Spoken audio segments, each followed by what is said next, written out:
Okay, why is it that some of us are more confident and feel more capable than others? What is truly happening in this dynamic? And let's talk about the way that we reinforce this belief system in our society. Okay, so why is it that we have some people who are like, I'm really good at this, I'm really confident, they're really successful in their business, they exude this confidence, this solidness. And then there's other people who kind of look at these people like, oh, how are you doing it? I'm not smart enough, I'm not good enough, I'm not strong enough, I'm not capable enough, I don't even know what my strengths are, I don't know what my value is, I couldn't possibly do what you're doing. Now, is it true confidence with these other people? I'm going to say not all the time. True confidence doesn't come from this bravado, this way of thinking because you've made lots of money and you've created a business that makes lots of money, that you are a confident, secure person. So why is this? Why am I speaking into this? Many of you know, like, narcissism has been coming out a lot. So let's speak into that. Narcissistic tendencies and also avoidant tendencies or avoidant attachment. We can create without feeling our feelings, being numb, and using force to create. It does not necessarily mean that's healthy success. What that means is I rely upon other people's inadequacies, insecurities to create my success.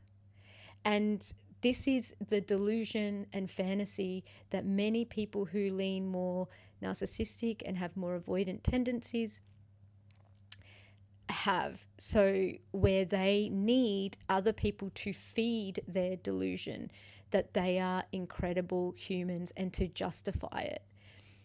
So on the other end are those of us, because I was this person as well, who believe that we're not capable, as I said before. And we look at people like this, not knowing that they are actually avoidant and maybe narcissistic, and we look at them like better than us, and we put them up on a pedestal or feed into their fantasy by believing the fantasy and delusion that they have, because it can be so convincing. It can be very convincing. Both areas, both people are not in reality when we're doing this. So is it true confidence? I would say no. What is true confidence? True confidence is when you can be in reality. It's when you can listen and take in feedback and notice when it makes you feel a certain way when someone's giving you feedback. Maybe I'm feeling a bit of shame. Maybe I'm feeling inadequate. Maybe I'm feeling frustrated. Or maybe I'm feeling like, look, that's another reason why I don't want to do the thing. Like it validates that I'm not good enough. Whatever it is, if I can access those emotions and stories and feelings that I'm telling myself and make a different decision with that information, that creates a better outcome for me. That's what creates true confidence. That's what creates the ability to understand what's mine and what's yours. So I don't take everything personally. To be able to be in the reality of who I am, because both ends of I'm not capable and I'm amazing are distorted.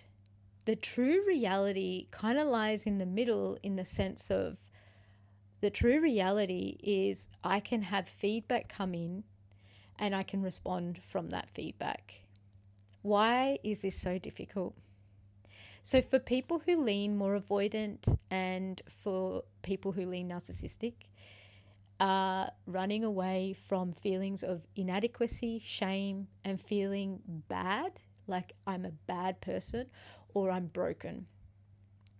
On the other end, people who are believing they're weaker, not as capable, not valuable, enables them to stay and not make hard decisions in their life. So if I keep believing that I am those things and I'm not capable, I will be in a relationship with someone, most likely, who reinforces this belief, whether it's an avoidant person, so this is very common with anxious and avoidant, or whether it's a narcissistic person. Again, very common in anxious and narcissistic. And so I will stay in that dynamic, which reinforces that I'm not strong enough, which means I won't make decisions without these people, thinking I can't live without them. So if you think about it, that's a really hard reality to come into. If you start to realize that you are more capable than what you think, discipline, consistency, structure is how you learn a new skill, learning about your values, your strengths, and then realizing that the people around you are trying to push you down, not in a conscious way. It happens unconsciously. They make you feel shameful or incapable and all these things. You realize that the people and the environments that you're in eliciting this worry, this anxiety in you. So that means you've got to make decisions to move away from those people, to decide who you want in your life. So coming into reality is a really difficult thing. It means for the avoidant and the narcissist to look at how they've hurt many people in their lives, how they've hurt themselves also, and that's hard to see and to face. This is what addiction is, right? It's facing all the people you hurt when you were in your addiction. And then on the other side is letting go of people that you thought you needed and had to have in your life to survive.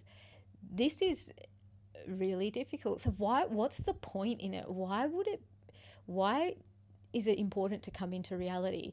Why would I want to come into reality? As soon as you come into reality, that's when you start to grow healthy confidence, right?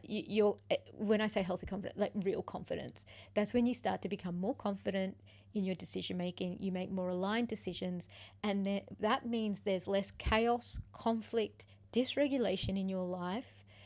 There's more alignment in your choices and growth in your confidence and in your abilities. You see your value, you start to work in that space more, and you see yourself, if you see yourself as valuable and as someone who's not bad and who's not broken, you start to see that how you've treated yourself to this point maybe hasn't been very nice.